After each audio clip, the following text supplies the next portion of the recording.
All right, welcome everyone to our first evening of training. We're going to focus tonight on shelter and housing services here at Tubman, a really key area of service at Tubman. And we're so very fortunate to have a couple of amazing staff from these programs to facilitate this training. Before I introduce Carla and Ray, I want to encourage you, if you're comfortable, to go ahead and turn on your cameras now, just so they can see some faces. And for sure to turn on your cameras when we do, we're going to do a couple of, we're going to do a small group conversation. We can do those in Zoom as well as in person. So for sure for those, please do turn on your cameras. But if you don't mind doing it now, that's super helpful as well. All right, introductions. Carla Scovalt is our Sustainability Services Manager, which has a lot of programs under it, which I will let her describe. And then Ray Black is our Shelter Program Manager. I think between the two of these, between these two amazing staff, we probably have about 40 years of experience at Tubman. Could that be about right? Maybe even more. I don't know. I'll let them tell you. Welcome to Carla and Ray. Thanks for being here. Thanks, Joni. As Joni mentioned, my name is Carla. I'm the Sustainability Services Manager. I work with our Rapid Rehousing Program in Hennepin County, which is partly what brings me here tonight, as well as our Economic Advancement Program and our support groups that we offer for domestic violence. And hi, welcome to everyone. My name is Ray Black, and I am a shelter community manager.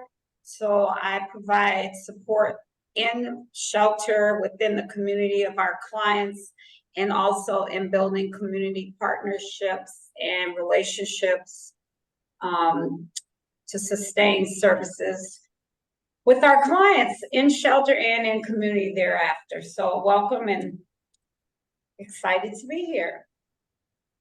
All right, so we're going to jump in and get started. Just kind of a quick note before we get started. Feel free to ask questions in the chat throughout our conversation tonight. We have a few designated areas to stop and pause to take questions. So getting them in there kind of ahead of time just kind of helps us be able to jump in and answer questions right away. And during those pauses too, if you would rather, you can take yourself off mute and ask them verbally as well. Our first thing that we're going to do together is actually watch a video, and we don't have a whole lot of time to process this video. I feel like it's a very impactful video. What I always encourage is if there's something that really kind of speaks to you, something that moves you, something that surprises you, to throw that in the chat, just kind of as a way that we can kind of have some interaction about the video. We'll pause just for a moment afterwards, but then we'll kind of move on to talk about shelter and housing services.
All right. So sorry, the sound is a little funky in that video. It's much better if you have the opportunity to just kind of listen to it, not stream through Zoom. But I like the video because it just kind of helps me remember and grounds me in the work that we do. It kind of reminds me of all of the things that the families that we work with here at Tubman go through and experience. It is a few years out of date. I think we pulled this version together about 5 years ago. And so some of the statistics will change from year to year, but most of it is pretty consistent across the board. The one thing that I just do want to point out as far as statistics go is this year has been a particularly violent year for families in Minnesota. We reached the 20th victim who lost their life due to family violence in July. We, on average in Minnesota, reach 20 victims by the end of the year. So halfway through the year, we've already reached what is our normal count for people who've passed away due to violence. So it's just been a particularly difficult year in that sense for us.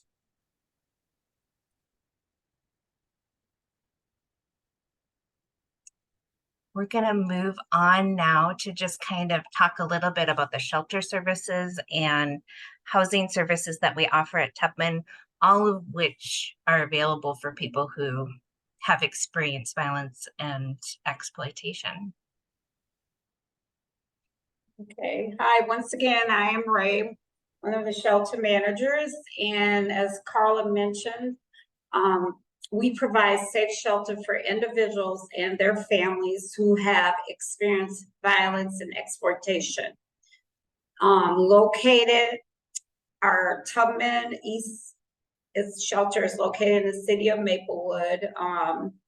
We have rooms that are predominantly like dorm style, equipped with beds and closets, and then shared space as far as like community restrooms and dining room. And a third of our residents in the shelter are currently parenting. So we do provide shelter for individuals that may physically have their kids here with them or may not physically have their children with them. And also we do provide shelter for all genders.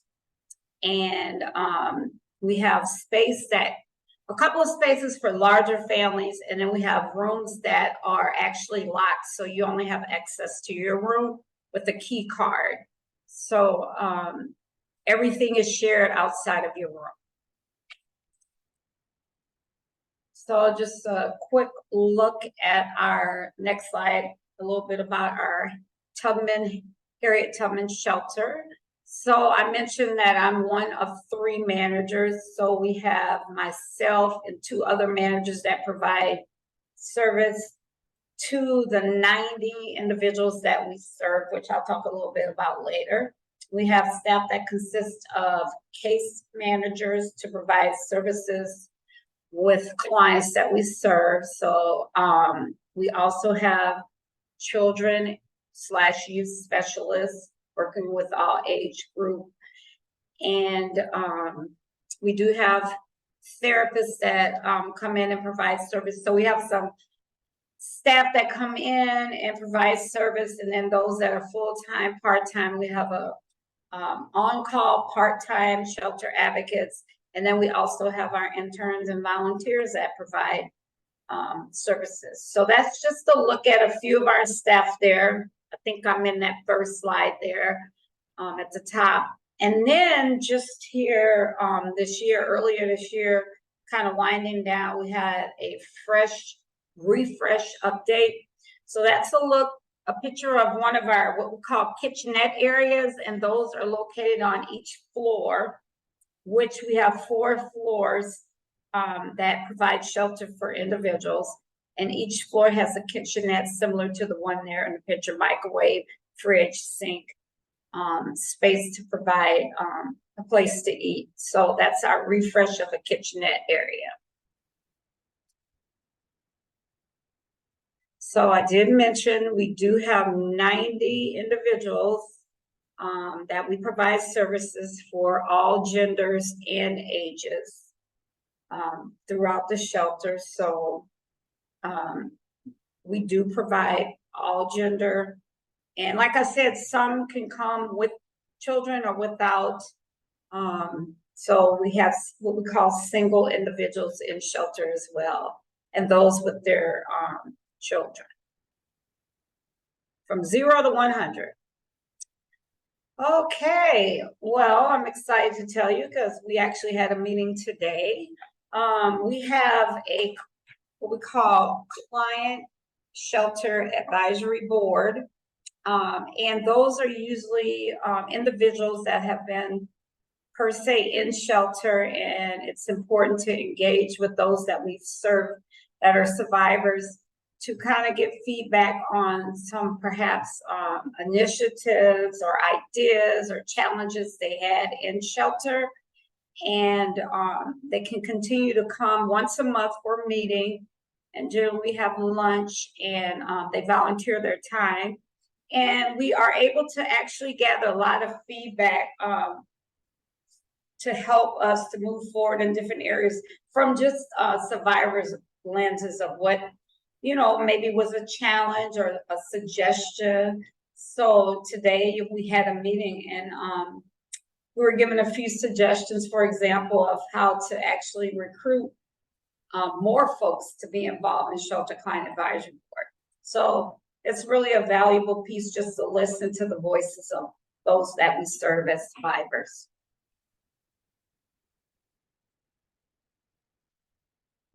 All right. I don't know if you guys have any questions or you want to.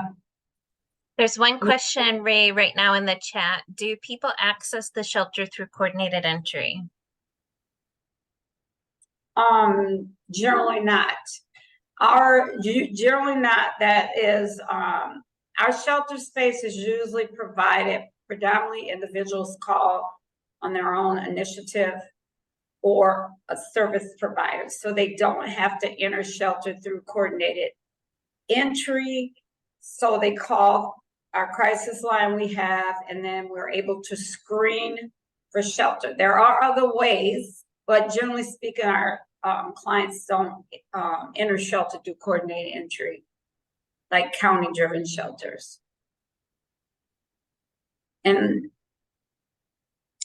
any others? Otherwise, I can.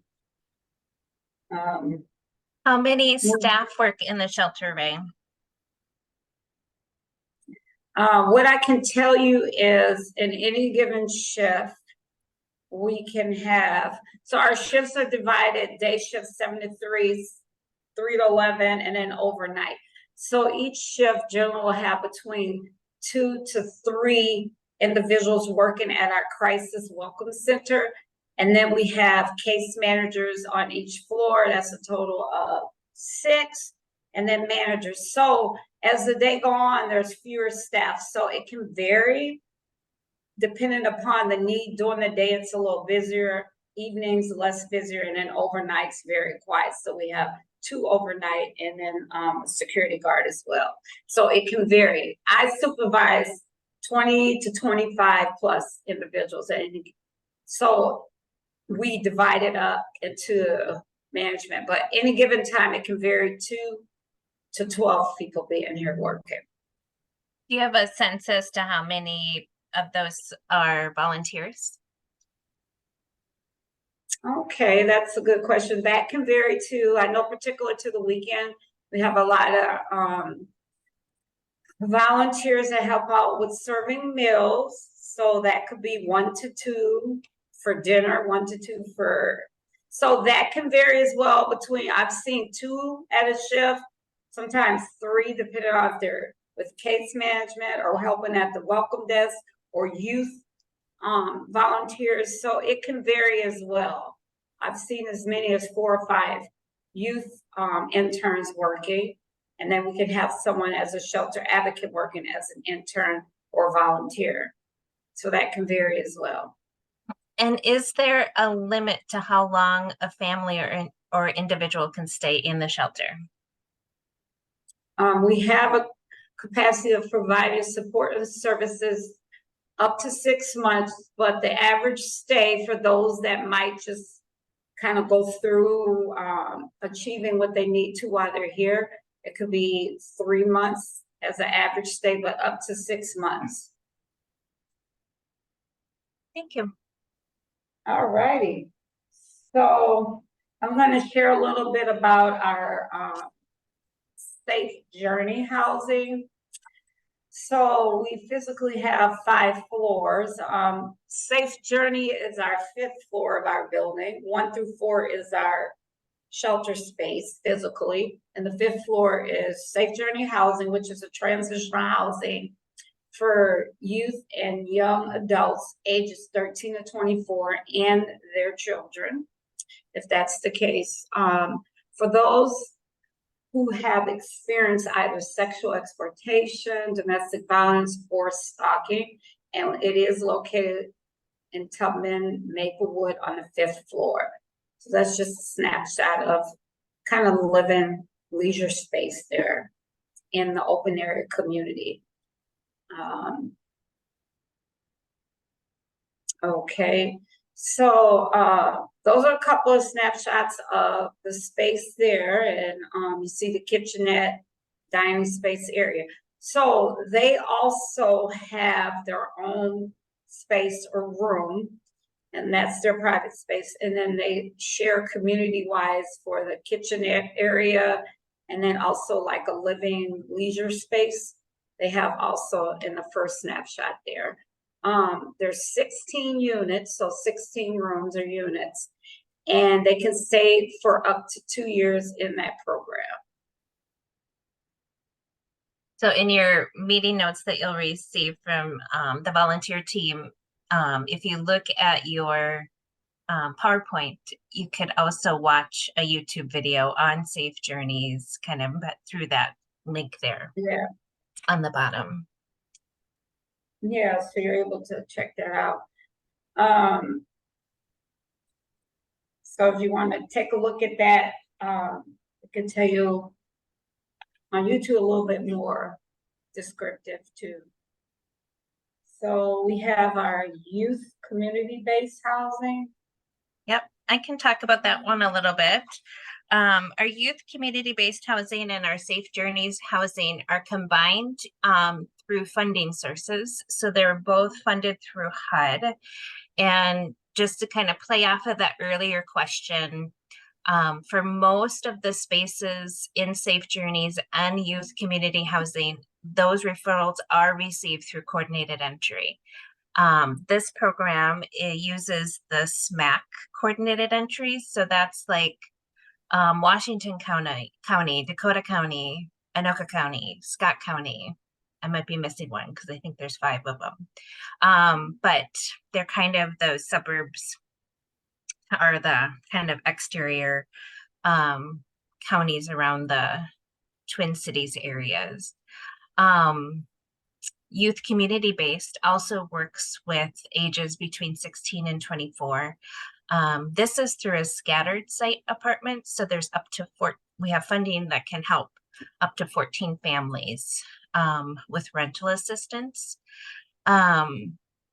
they can receive this rental assistance for up to 2 years, so not a guaranteed 2 years, but from the date of intake through 2 years, we can work with a family or individual, and then we can provide an additional 6 months of support as they transition off of services. So the support portion is without rental assistance. And then in both of those programs, they also receive case management services.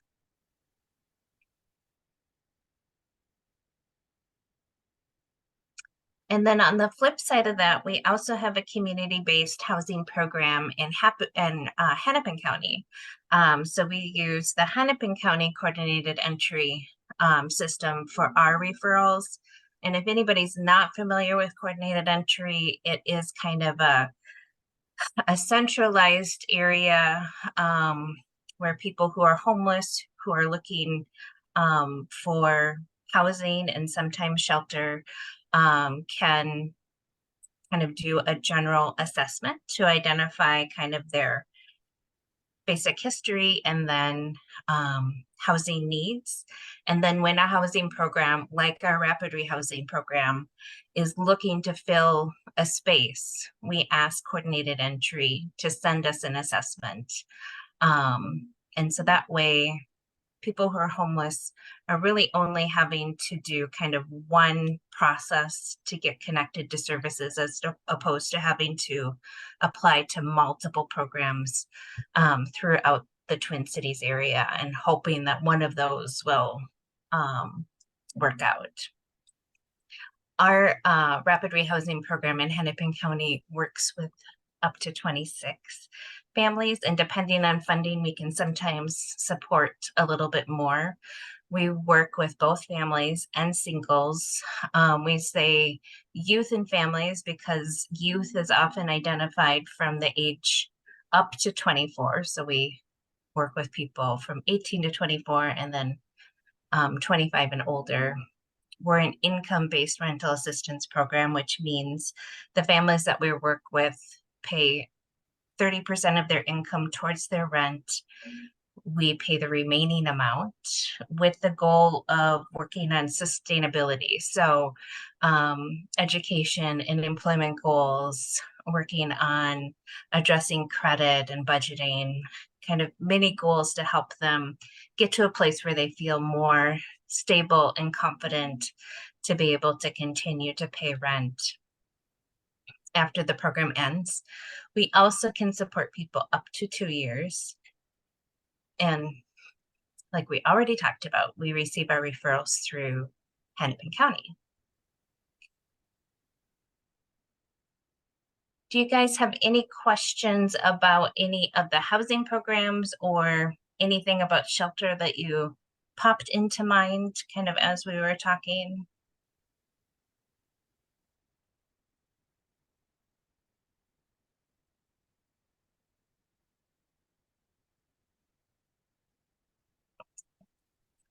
I am gonna have us move on to the next thing. Feel free to pop anything in there. We can answer questions too. What we're gonna do is move on to another video. This video just kind of talks about the intersection of homelessness and domestic violence and how offering these different housing types of programs kind of really benefits somebody in being able to move on to safety. Nobody should have to choose between staying in an unsafe home or having no home at all. But too often, that's the choice survivors of domestic violence and sexual assault have to make. Studies show that access to safe, affordable housing is one of survivors' biggest, most urgent concerns. This is why we can't end homelessness without addressing domestic and sexual violence. More than 80% of women with children who are experiencing homelessness have experienced domestic violence. And women are at a heightened risk of sexual assault before, during, and after periods of homelessness. Survivors of violence face real barriers when trying to access housing. Barriers caused by the power and control dynamics of abuse, a need for safety and confidentiality, economic instability, and the effects of trauma. And these barriers are often greater for those who are most marginalized in our society, including families of color, Native Americans, immigrants, LGBTQ people, people with disabilities, and individuals and families living in poverty or who are geographically isolated. So if we are going to end homelessness, we have to understand the connections between domestic violence, sexual violence, and housing instability, and create a framework that responds to the unique challenges and opportunities this intersection creates. In order to meet the needs of survivors and their families, we also need a greater range of housing options, from emergency shelters to transitional housing, to rapid rehousing, to permanent supportive housing. We need to continue to build the capacity of housing and homelessness programs to support survivors' safety, autonomy, and self-determination. And we need to build and strengthen partnerships between domestic and sexual violence organizations and housing and homelessness programs at the local, state, and national levels. These partnerships will give us the resources, strategies, and support we need as advocates, and the programs and policies that will support survivors' safety and stability. Together, through partnerships like these and survivor-centered policies and practices, we can end homelessness and improve families' lives. Learn more about survivor-centered housing at safehousingpartnerships.org.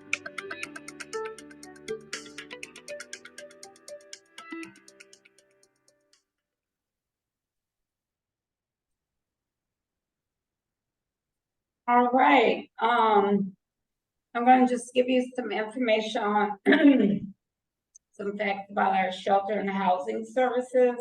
So we do provide a 24-hour helpline and walk-in advocacy services. So we have individuals that can call 24/7 and or walk in for maybe services that they need support with as an option. Some individuals do walk in and we have staff just to kind of assess what's going on and see what service we can provide for them. We help individuals to get connected to other shelters using what we call Day One. And Day One is just a place to call that keeps an update of available shelter housing in the entire state. And then that way an individual doesn't have to get a number and repeat themselves. So it's a transfer system and an updated availability system. So that way, if we are full or we can't provide space for whatever the need is or what's going on, we can check as we get updates as well to connect individuals to another shelter, perhaps in the cities or another part of the state. So it is a statewide assessment of open space. We also provide individual goal planning for all ages. So we have adults that are like, per se, head of household. They have an assigned case manager. So I'm going to kind of twist these together here. So with their case manager, able to identify what you would like to focus on as your goals, and that case manager can provide support. As far as the youth, we do have youth specialists that will help to maybe work on goals with kids and involve parent if need be, or they're focusing on something regarding their education. But there are advocacy youth that will help provide services or support for our youth. So also, and I mentioned earlier, we have a therapist that a couple actually that come in, and individuals can sign up to have an individual session with one of the therapists. And then there's been an opportunity where there's also been like a group setting that those that are in shelter can have a safe space to support each other as a support group. So those are opportunities for individuals to meet with therapists. So another thing is We coordinate care with internal and external resources and referrals. I did mention that I help to provide support with partnering and finding services that sustainable for those we serve, whether they're going to be in shelter and or in community. So often individuals can get referrals from their case managers of a particular resource that they might need help with while in shelter, or once they establish their place in community that can continue to have that service. We have housing assessments and advocacy. So the case managers usually help to provide that support, just kind of asking some questions like getting them going maybe on coordinated entry that Carla mentioned, where they could get assessed where they are with their maybe being able to get housing through coordinated entry. So just housing assessment and advocacy, because that's often a goal for everyone, is to obtain housing. So there are partnerships built with some landlords, some apartment places that we might know of, or county resources for housing that we can refer out. Okay, we do provide support and education groups for all ages. So we have youth support groups, we have teen support groups, and a lot of times, or more than often, kids are provided services, even if it's like this summer we had Summer Peace. So kids get to participate in activities, some are on site or off site. And then we help provide like tutoring throughout the school year. We have individuals that come from different organizations in the county to help support or establish relationship with the parents and the children, whether it's like tutoring or going to the Y with swim lessons. So we do try to support with kids getting into school, and that might be they can go back to their home school wherever they were, due to the fact that they can be picked up here at the shelter, and or if they want to register in the school district where we are, to support with that. So it gets a little busy, especially this time of the year. And then we do safety planning for all ages. The kids will also walk through some safety planning, whether it's when they go to school or when they anticipate moving and they're feeling afraid. Our youth staff can support with that. And then also the head of households, if they would like to focus on safety planning for maybe when they go to work while they're here, or if they run into that person, what will they do? If they're fearing their, excuse me, physical safety. And then the last thing is Tubman collaborates with over 100 community partners and growing. So we've probably got a few more now, because that's part of what I do, is try to establish relationships for those that we serve to have, whether they're here or in community. So some of those are like WIC. We have WIC pop-up clinics that come on site every 3 months, and then they're able to get their WIC vouchers here, or how the information about how they enroll for WIC. We have partnerships with some social service organizations, the health department. So a lot of them are just ongoing relationships that we can connect individuals with. And then some of those organizations come and work with the client while they're here, and in that way they can transition in community with that relationship once they leave. So that's the good thing about that. So I think Carla, you might talk a little bit about the other community support services. Absolutely. So one of the benefits that we have here at Tubman is we have so many different services within the agency that we can reach out to, ask for support, refer clients to.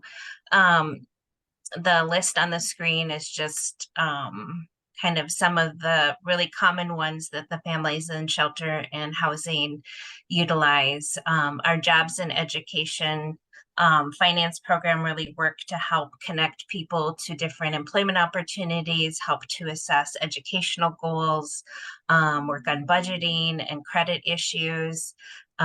Safe at Home program really is a program that's actually offered through the Secretary of State's office. It's something that people can register for to be provided with a confidential address after they move into new housing.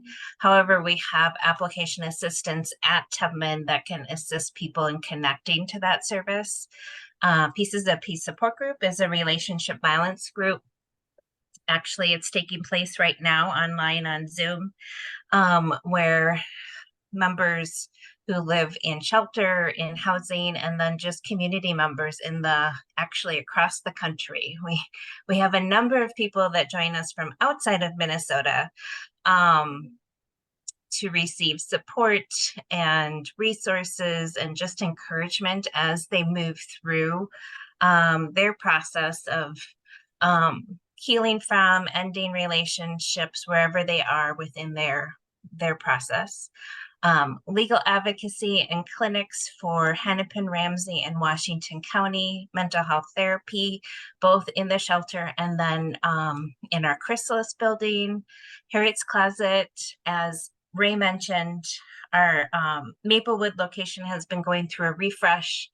Harriet's Closet is currently in the midst of going through that refresh, so it's actually temporarily closed, but a place where people can get clothing for goals, going back to school, going to work, just kind of getting out and going to housing appointments. And then Harriet's Refuge is a place for people to kind of have space to observe spiritual beliefs, meditation, if they want to do yoga, just kind of a quiet space where people can work on connecting to spirituality or just healing. All right, thanks, Carla. Well, I'm going to share a little bit more about our youth and family programming within the shelter and housing services. So we do provide youth support groups, age appropriate uses, school age, teen group. They do things with the younger group as well, interactive supported groups with those. We have parenting support groups. Some are internal facilitated, and then we have some external support that comes in. Homework help is always a big one, especially now this time of year, and for obvious reasons when kids transition a lot of times from one school to another, just getting used to everything, they need a little added support. So we have a couple of tutors in the past that have helped, that work for the school district and help the kids a couple of evenings a week. They do what they call homework help. And then we have our staff that work with the youth to help support with that too. Another big thing for individuals trying to work on their goals and during the day it gets hard, if it's day hours that they need to do things, it's drop-in childcare, and the drop-in childcare generally is exactly what it is. Mom or dad or whomever is with them in shelter will still be on site, but they can bring their child to up to a certain age. If it's school agers, they probably should be in school, but homeschool. They can also come and hang out and be a kid, doing fun activities while maybe their mom or whomever's with them here is working on some goals like making phone calls or just need a mental break. So that does provide support for our families. And then we have advocacy, which happens a lot when we have kids that might need additional support if they have maybe learning disabilities, just being an advocate to connect with the school and or having an assessment done. So it does add another layer to support our youth and family program. All right, these are some fun pics, especially the service animal there. Well, I'm sorry, it's not a service animal. That's our therapy dog. And we have several. And I won't say who my favorite is, but that's one of my favorite. And they come, I feel like I see more pet therapy dogs quite often.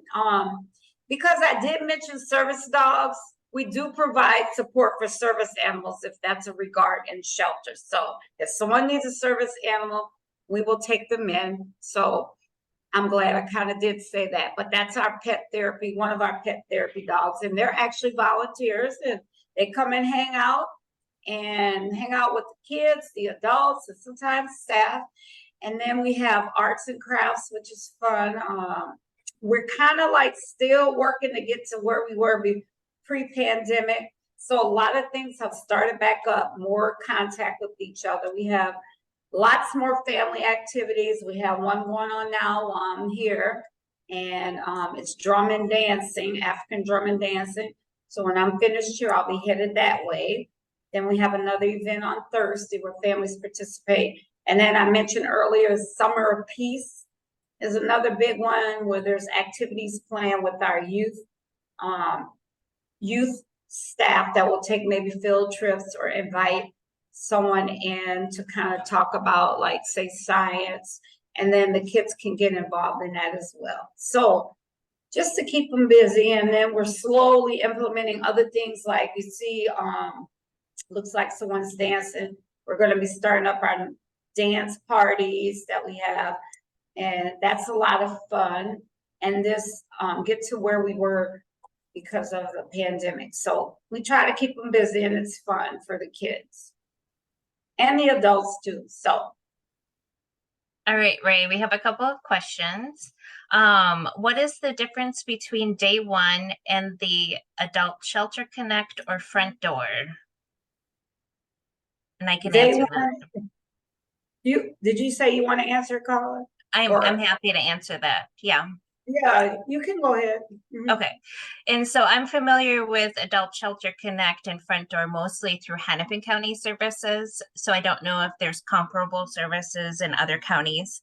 But those I feel like are more specifically for people going through county shelter services or getting connected to county services, where day one is specifically around domestic violence, trafficking, exploitation, and connecting people to resources within kind of that realm.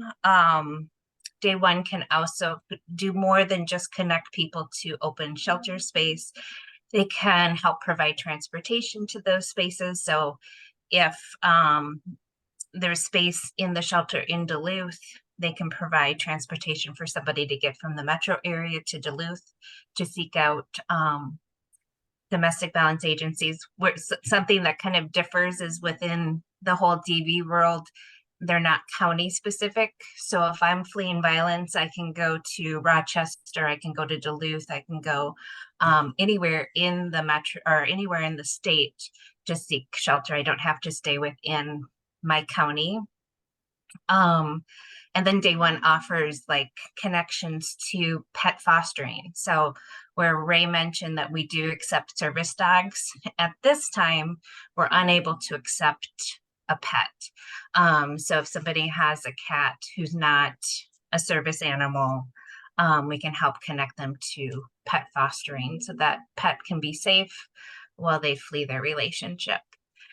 And then there was another question about Harriet's Refuge, and it was asking if we had it for Chrysalis and East, and the answer is yes. There's a room at both locations. Okay. All right. Any other questions? We're going to otherwise kind of move on. Right now, we're going to transition from talking about our shelter and housing services and the services that are provided within those programs to talking about our approach and philosophy that we use here at Tubman when working with families who have been impacted by relationship violence.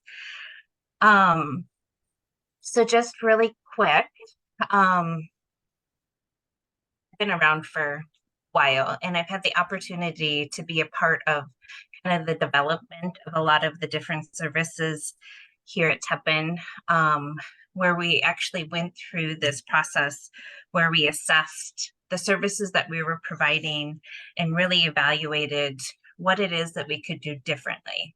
One thing that we really understood was relationships aren't easy. And Teppan tends to believe that domestic violence occurs in relationships that are already filled with some anxiety. And so kind of navigating through those changes can be really difficult. We took the opportunity a few years back to ask the families that we were serving, what is it that you wanted to receive from us? You know, are we providing the services that you most need? And a couple of things we really heard from them was that families would sometimes want to stay with their partners and not have to leave. They were just looking for support and services to help stop the abuse. And another thing that we heard from people was that when they were thinking about leaving a relationship, financially, it was really difficult. They didn't see how they could leave and provide for themselves and their children, and really needed some support around how to navigate kind of transitioning and being able to take on those additional stressors. So we responded by really kind of evaluating the services and kind of looking at what we needed to provide. So prevention services, getting out into the community, talking about relationship violence, educating people, also making the issue of domestic violence public, that it's something that we don't want to hide behind our walls and just keep it private, but we want the community to know that it exists and to be a part of the solution. We needed intervention services. So that is like shelter services, the legal services that we provide, services that are available for people when they're going through really difficult situations. We needed to get out into the community and do outreach. So go to fairs, go to community events, provide some services in community locations, that we can't just expect that people are going to come to our building to learn about the support that's available, but we need to get out and talk to the community. And then also provide aftercare. So when people leave our services, they know that there's still an open door and that they're welcome to continue to receive that support. We need to be trauma informed, we need to be strength-based, and we need to be collaborative. So those will be things that you'll kind of continue to hear throughout this training series about the importance of those things. But most importantly, we need to meet people where they're at. And client-centered services is just that, is meeting people where they're at and having families determine what they need in this point in time. So part of what we use is an ecological perspective. And part of that is believing that all things are interrelated. Everything and everyone is composed of parts, and we're all a part of a larger system. And so to break that down just a little bit more, everything is in relation to everything else, right? Like when we see a full picture of what's going on in somebody's world, when we know and see that individual, we understand their community, we look at individual relationships within families, and then we look at what's happening kind of larger. We know that there's lots of different influences that people have, and that relationships are complex. And by taking this view, we are able to use it to guide how we do our work. We are able to have a balanced approach to how we offer services. We can use empathy and support and not just focus on the problem that somebody's bringing to us, which helps kind of remove the blame and the punishment in providing services. So how I use it is I really sit down to learn about that individual, and I learn about the relationships within somebody that somebody that I'm working with has experienced. And I learn about like, what is their community?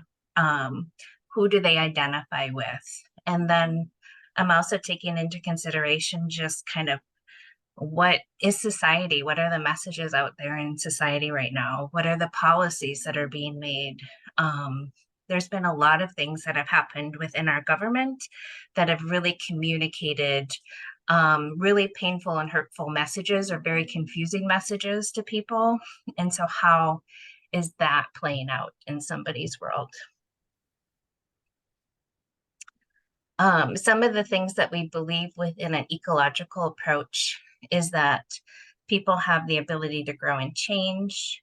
And that's all people. Those are people who have been impacted by violence, by being a victim, and people who have been impacted through perpetration. That safety is key. We need to assess safety, and then we need to reassess safety.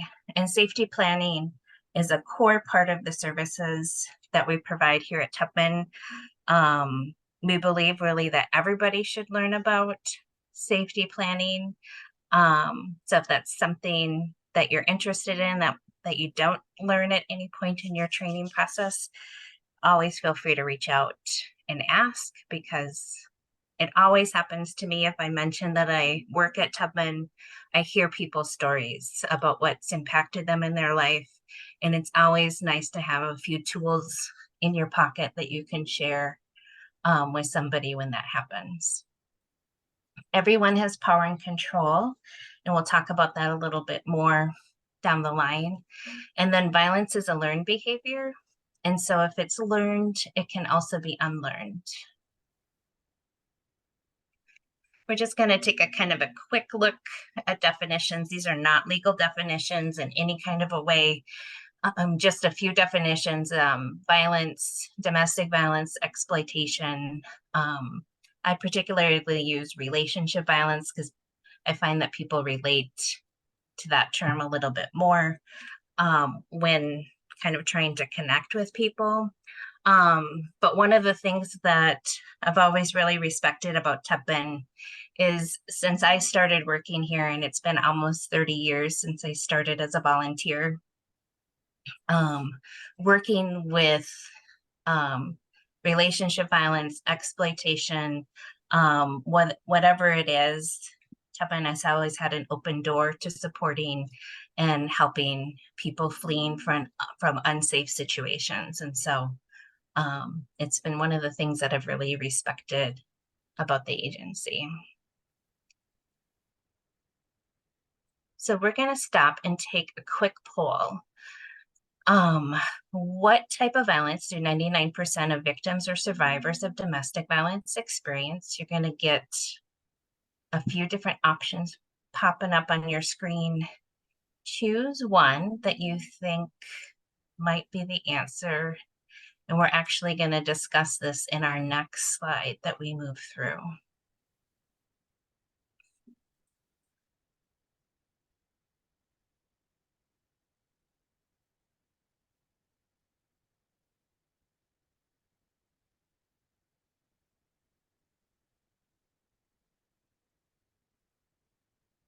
Okay, we've got just a couple more people we're waiting for answers from.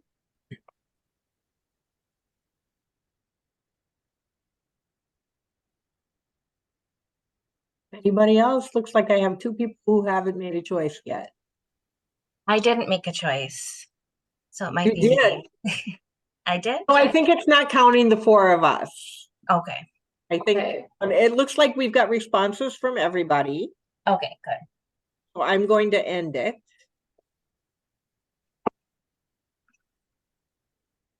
You want me to wait to share results, right, Carla? No, you can share results now. Share That's mine fine. now? All right. So yes, the largest is emotional, then psychological, and those are sometimes connected. We'll talk a little bit about that. Sexual, and then financial. Very interesting though. I don't know that it's ever happened that nobody said physical, but that's really interesting. So yeah, we'll move on. Just what we're going to do next is just define these 6 areas, and this in no way are the only 6 ways in which people harm people. They're just kind of the most common 6 ways. So Bray and I are going to kind of break some of these pieces down really quick. I'm going to start with physical abuse just really quickly. It's probably the form of abuse that we're all most familiar with because it's what we see on movies and TV shows. It's what physically appears a lot of times for people. But this might include strangulation or choking, pushing or hitting, pulling hair, biting. But it might also be like dragging somebody from room to room, abandoning somebody in a place, using a weapon to hurt someone, depriving you from food or money or clothing, or medication, and then forcing it and holding you down, broken bones are just kind of a few examples. Okay, and then sexual is any type that hurts the sexual self. Often when I hear stories or individuals doing their intake or just some triggers in conversation, the general theme is know what's the sexual content, and it's just not respected, so they don't feel they feel obligated and controlled often with sexual, whatever that would look like. Sometimes it's exploitation or demands around sexual activities. So I've heard a lot, and often it's very difficult for individuals that you work with directly to have conversation around it, especially initially coming. But there generally seems to be a theme with the sexual violence as well. Oh, I probably should have went across, but Carla, you want to do the emotional? I can do emotional, sure. Yeah.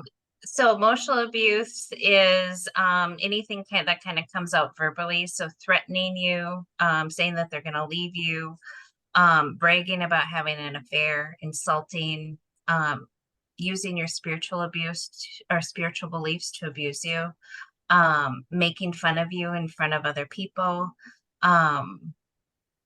making decisions for you, threatening to kill you or hurt you, punish you by not giving you any affection or validation.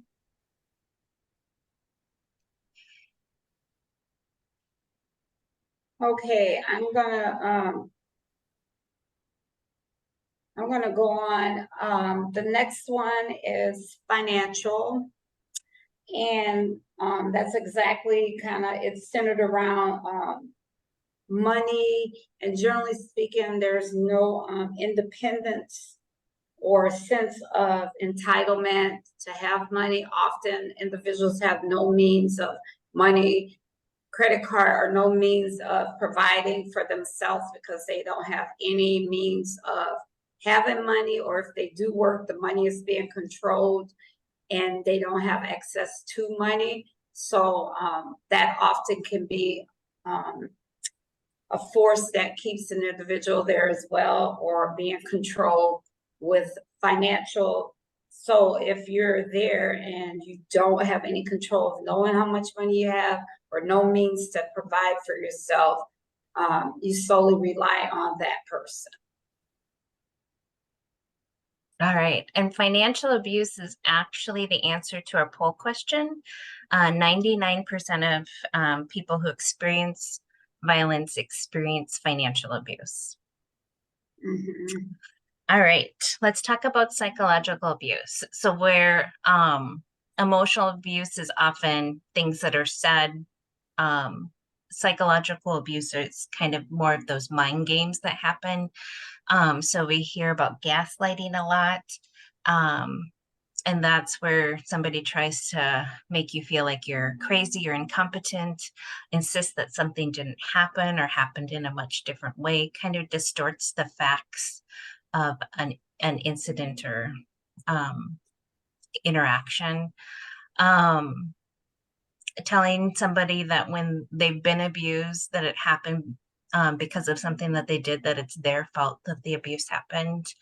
Attempting to frighten or isolate you by keeping you from friends or family or support systems, refusing to talk to you directly or ignoring you, so kind of doing a silent treatment, threatening to hurt themselves, hurt kids, hurt your pets, threatening to expose secrets, maybe like, for example, outing you if you're part of the GLBTQ community, or threatening to turn you in if you are here through like a visa through your partner, saying that you're going to be turned into INS, or threatening to report you to child protection services, kind of doing things to intimidate you.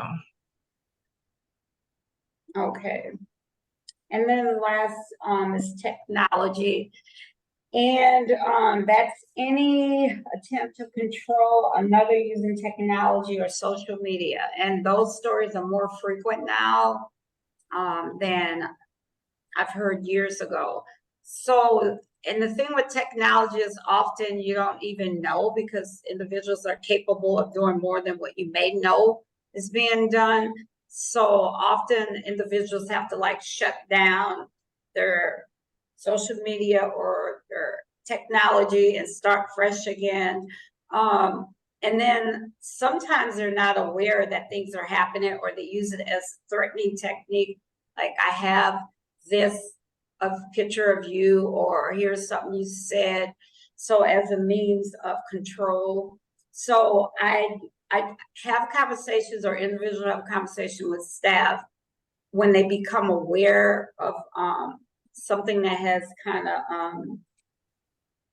harm or cause harm to them with technology, but then often they need it maybe for police report or as evidence. It could be used as a tracking device. So and like I said, it's forever changing rapidly and quickly, and sometimes people don't even realize that it's being done. That's the part that becomes a little bit more challenging with technology, because it's forever changing and quick, and people may have means that they weren't aware of because you've been isolated. You may not even be aware you could do such things on technology. So it's just keeping people aware that technology is a means of even tracking you as a person. So yeah, so that's kind of what I want to say in terms of that. It's forever changing. So you have to be kind of up to date or aware and alert that it could be happening. So the next thing that we're going to do is actually go into small breakout groups. And we want you to talk about the question, why would someone stay in an unhealthy relationship? A lot of times what we hear in our community is, why would somebody stay? And we kind of want to break that up a little bit. So why would somebody choose to stay? Have a note taker, have somebody, like one person, take down some ideas. When we come back to the large group, I'm going to ask you to throw some of those ideas in the chat, just one or two, because it's much easier for me to read through a list where there's one or two things listed than like a really big paragraph. We'll talk about that for a little bit before we move on to the next portion. Oh, All right, if you guys will throw some ideas in the chat.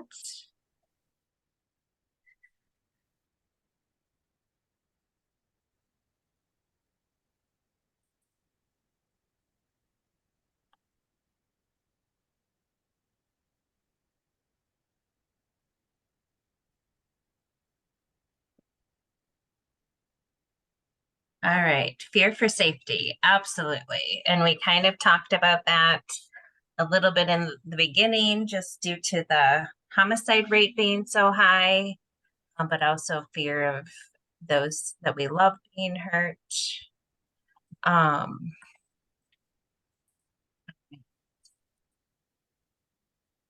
So some of the things that maybe somebody would be concerned about if they were to leave their partner: finances, the ability to find or afford childcare. Sometimes it's not knowing that a relationship is abusive, especially maybe if you've grown up in a home where you also witnessed abuse. Financial limitations, absolutely. As somebody who works to help people find housing in the community, and some of you may know if you are renters, the rent prices are ridiculous. And for somebody who's receiving public assistance, if you have, you know, a child or two, that might be in the $500, $600 range of benefits that you receive, which you can no way afford apartments that are renting at over $1,000 a month. Isolation. Yep, absolutely. We talked a little bit about kind of isolation as one of those tactics that people use, losing your support system. Sometimes people are moved from different states. Sometimes they're moved out of country, which really kind of increases that isolation.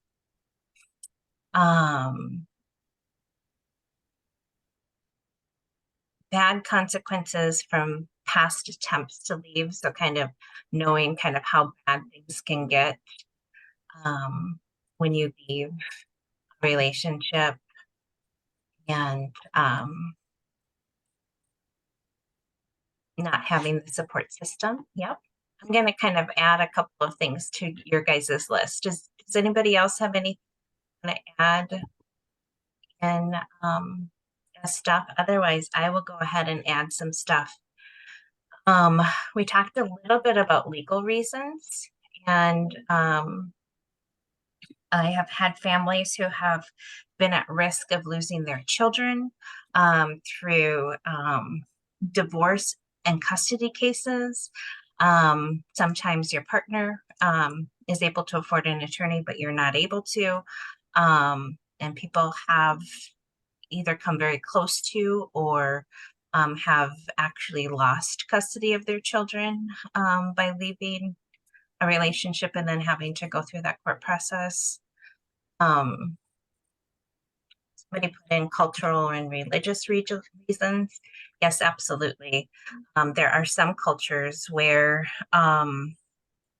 really kind of your culture is at kind of the head or the most important, and then your family, and then you as an individual. And so you uphold those pieces. Or just religious beliefs that you don't get divorced, you don't leave your family. If you identify within the LGBTQ community, we talked a little bit before about being outed. But kind of within that light, I worked with a family once who had a child who is transgender, and that child was actually abusive to the household. But mom would not call the police because she was very afraid of what would happen to her child if they were to be brought into custody. So for her, it was more important to keep the child safe within the home, even though she had to tolerate the abuse, than to find out what might happen to somebody who went through that process. As also in kind of in that light is people who have a disability or people who are elderly, often dependent on the people within their home to care for them. And a lot of times caregivers can get stressed out. There might be abuse that's experienced there, a lot of financial abuse. So it can be really difficult in those kind of situations. And then there's an example of somebody being in a position of authority, such as a police officer, as a potential reason. Absolutely. We actually have somebody who's been attending our Pieces of Peace support group for quite a while, who's in that situation, who has an ex who's an ex-police officer, and has been through some really scary situations and just kind of continues to receive ongoing abuse, even though she's left and has tried to move on. The abuse just continues to happen. And there's just a lot of fear there as far as resources people have access to. All right, so good conversation. We are going to move on, just kind of looking at time, but something to kind of continuously think about as to why people might choose to stay. One of the ones that we didn't really talk about yet was love. Some people truly love the person that they're with, and they want to really work to try and make that relationship work out for them and their family. So, as promised, we're going to talk a little bit about power and control. And if you guys have ever been through a domestic violence training before, you probably have talked about power and control. At Tubman, identify power as the ability to influence and control as the ability to shape, block, or limit influence. That's straight out of Webster Dictionary. That's not something that we've made up here at Tubman. But one thing that you're not going to see us use is the power and control wheel. And I'm going to try to explain a little bit why we don't use that tool to talk about power and control, and kind of give you a little bit of an idea of what our definition means. So at Tubman, we agree that domestic violence can take many different forms. Where we differ from more traditional approaches is our understanding around power and control. A lot of times, actually, power control can also feel like just one big word that's all connected together. One person, who's the perpetrator, is often defined as the person who has power and control in a relationship.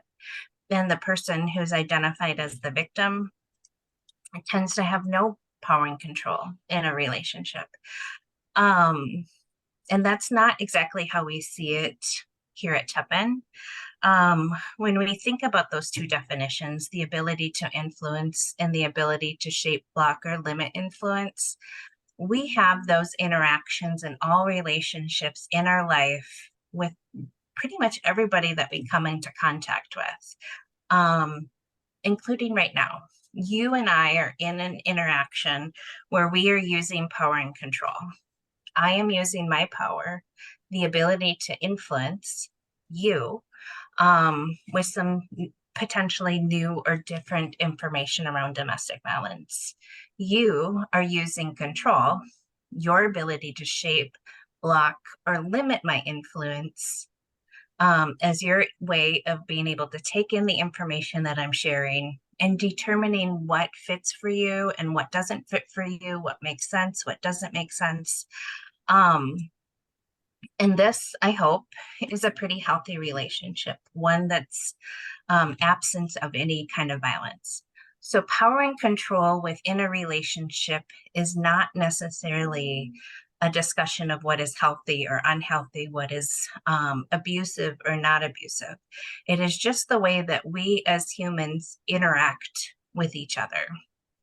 Power and control go hand in hand, almost like two sides of the same coin. So it's something that's, again, a part of every interaction. And it's played out daily in all sorts of issues, in all sorts of incidents. Just kind of a simple example of what power and control might look like for two people. Let's say when I get done with the training today, I go to my partner and I say, you know what, I'd really love it if we could order some pizza. I didn't get to eat dinner before the training. I would love some pizza. And my partner might say, nope, not really in the mood for pizza. I'm willing to do something else, but I just am not feeling pizza tonight.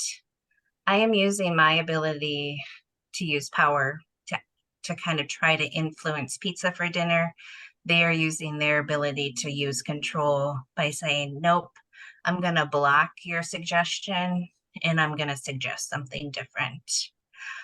So those are kind of what maybe a really simple use of power and control might be. But yes, when power and control gets off balance, when we don't use it in healthy ways, when we are feeling really anxious about a situation, upset about a situation, our abilities to communicate, our ways to influence people, the things that we do in those interactions can become very unhealthy, can become very abusive, and hurtful. And so we're going to talk a little bit more about that when we talk about people who perpetrate and people who've experienced violence. So people who have perpetrated, the definition is somebody who's perpetrated has suffered a particularly powerful disruption in their sense of the world as a positive and supportive environment. So I want us to think just a little bit back to that definition of power, somebody's ability to influence in an extreme situation. Somebody's ability to influence can look like a violation, can overexceed somebody's boundaries, can be hurtful, can use violence to achieve somebody's goal at the expense of others. So for people who perpetrate violence, they tend to be people who are overpowered and under-controlled, which is why people who tend to be abusive tend to have interactions with people like probation officers and the police department, because they come in to create physical control. When perpetrators lose their sense of power over another person, they might become violent, they might become abusive. And this is actually in a way to reduce somebody's anxiety from actually feeling powerless. Somebody is overusing their sense of power because they're actually feeling powerless in that moment. When a perpetrator hurts their partner, it actually takes the pressure off of them and it relieves their anxiety. And then what often happens is their partner backs off. So it creates the distance that they're looking for. Sometimes actually the person who's being abused might feel a little bit less anxious too, because when you're within that abusive system and you're feeling that increase of tension and you know that there's an abusive action coming, when it happens, it actually relieves the anxiety on both parts. So even though abusive relationships can be painful, that pressure and that tension have gone down.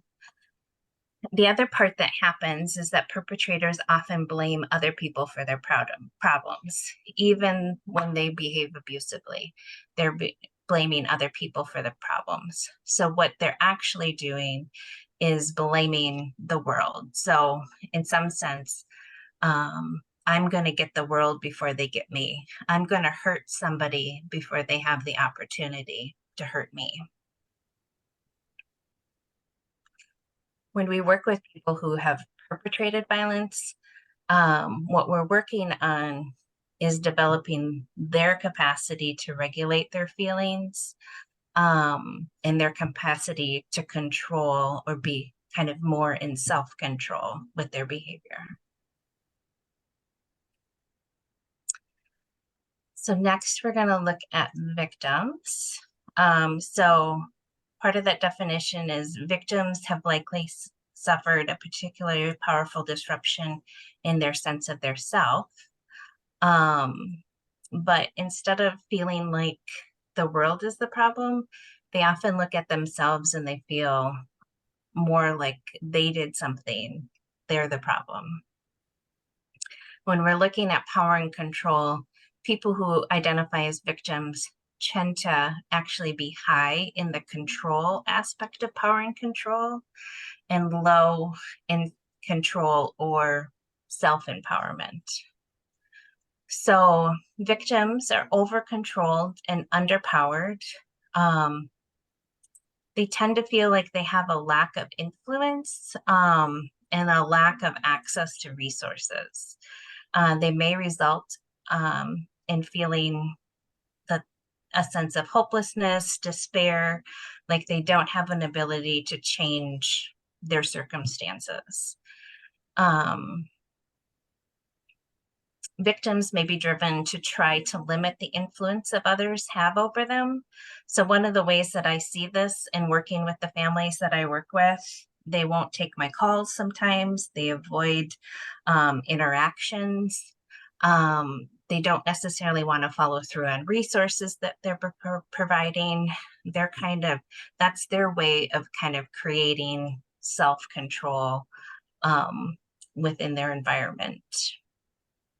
It's important to remember, though, that victims are often really very strong and can withstand a high amount of pain and may be able to tolerate just a little bit of anxiety. So when they feel anxious, it becomes very uncomfortable. When they're in an abusive situation, they tend to feel very powerless. So it's not that they don't have power, but they feel very powerless. And victims often develop the mindset that I am the problem, tending to blame themselves for being in an abusive situation. And it just kind of continues the pattern where you have one person believes that you're the problem. And if I feel like I'm the problem, the two people actually fit well together. So when we're working with victims, we often want to work on empowerment. We often want to offer support and information and resources, but we need to allow people to be on their own timeline, to make their own decisions, to help them develop their own voice, to be their own spokesperson. We want to work towards self-resiliency and towards self-empowerment. So the next one is the victim-perpetrator interaction pattern. And this kind of talks a little bit about kind of the system of both perpetrators and victims. So when we talked about perpetrators, we talked a little bit about there's been an incident that's happened in their world that's shaken kind of the way that they view things. That means that perpetrators started as victims. So what happened instead is that when that victimization happened, it changed their way that they saw the world, and they developed a defense pattern so that they wouldn't get hurt again. So that means that everybody has the ability to be both a victim and a perpetrator.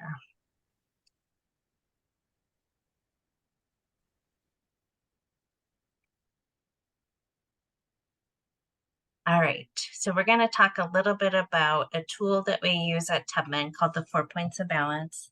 I'm just going to look at the time really quick. So we're just going to go a couple minutes over time just to kind of fit this last piece in. So the 4 points of balance is a tool that we use at Tubman to help people manage their emotions, their thinking, the way that they act as both an individual and their ability to kind of connect with other people. Working both as ourselves, so as staff, volunteers, and interns, it's important that we know these tools because we need to know the tool first before we can help other people with this tool. So 4 points of balance: maintaining a clear sense of yourself while close to another person. So when we're close to people that are important to us, whether that's a spouse, a partner, child, a parent, a coworker, whatever it might be, it's important that we stay centered, maintain our own belief system, express our own opinions, feel like we're a separate person. Some of the ways that we can do this is to know what our values are, to know how to get through difficult times, the ability to stay grounded, One of the important things is knowing that we're not always right. And how do we interact with somebody when we realize that we've made a mistake? Allowing change to happen, allowing others to be right sometimes. It's important that we're able to stand on our own 2 feet, even when we're close to another person. And one of the ways that I think of that we can use this tool, one of the things that kind of comes to mind is, for example, when we're working with somebody, let's say going through a court situation. And if you've ever been through a court situation, you know how anxiety producing that environment is and how much control another person has in your life, whether it be a judge or a guardian ad litem or whomever it is, to make decisions. It's important that we work with people to really be grounded in who they are and to remember that that it's important just to kind of stay grounded in that piece, because we can't always control what is happening in another environment, but we can control ourselves and how we interact and how we believe in ourselves. We can always be grounded in those pieces. The next one is remaining non-reactive to another person's anxiety. So this is our ability to stay calm, to not overreact. And one of the reasons why this is important is because staying calm when you are stressed out, when you're anxious, when you're sad or upset, can be really difficult, especially when you're working with another person. And it's easy to kind of match another person when that person is stressed out, anxious, sad, or upset. So there's 2 ways that we do this. One, we don't want to react with temper or a short fuse. We don't want to insult people during conversations. We don't want to yell at people. But the other thing that we don't want to do is run away. We don't want to just avoid situations either. It's kind of that balance of how can I be present with you and not become reactive, but also stay so that we can kind of work through this and work this out. So addressing concerns. The next one is self-soothing your own hurts and pains. So it's important when we feel bad that we're able to take care of ourselves, take responsibility for our own feelings, not to rely on other people to fix what's going on, especially if we're feeling anxious or stressed out. So some of the ways that we do that is to be aware of what our thoughts are, our feelings, what's happening within our body, and kind of know some of those ways in which we can calm ourselves down. So one of the things that I often do when I'm anxious is I go for a walk, or I do some kind of physical activity, or I might kind of work on focusing on breathing. But we all need to know what our tools are in order to be able to self-soothe. And then when working with clients, working with them to recognize what their individual tools are to calm themselves down. And then tolerating discomfort for growth is the last one. So this is being able to step up and face issues that really challenge us. Change is really hard. Working through difficult things can be painful. Growth, especially when you've experienced trauma, it can be easy to kind of just want to end things, turn around and kind of go back to what it used to be. So tolerating discomfort for growth means that we kind of move through those hard and difficult times, staying focused on our goals, and so that we can kind of move through it and get to the other side of it and kind of grow and become more differentiated. Tolerating discomfort for growth is not something that we want to do. Like we don't want to stay in an abusive relationship and tolerate that discomfort or growth. So it doesn't mean tolerating emotional pain or an abusive relationship. But it is knowing that with change comes anxiety and emotional pain. And then we go back to that self-soothing thing. So what are we going to do to self-soothe to get through that? So that is the 4 points of balance.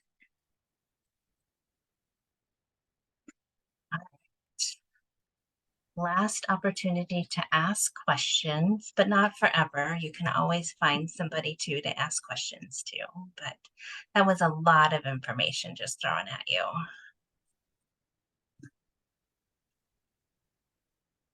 Any questions?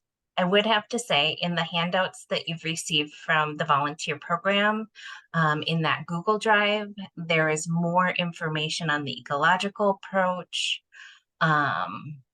that you can read more about that if you're interested. Other good resources in there too.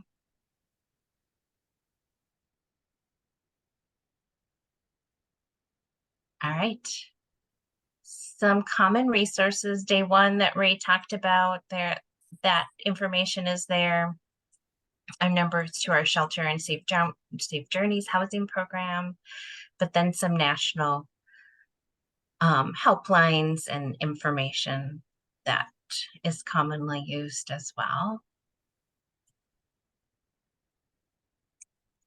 And then we're going to transition for those of you going to breakout. Some of you are done and some of you are going to breakouts.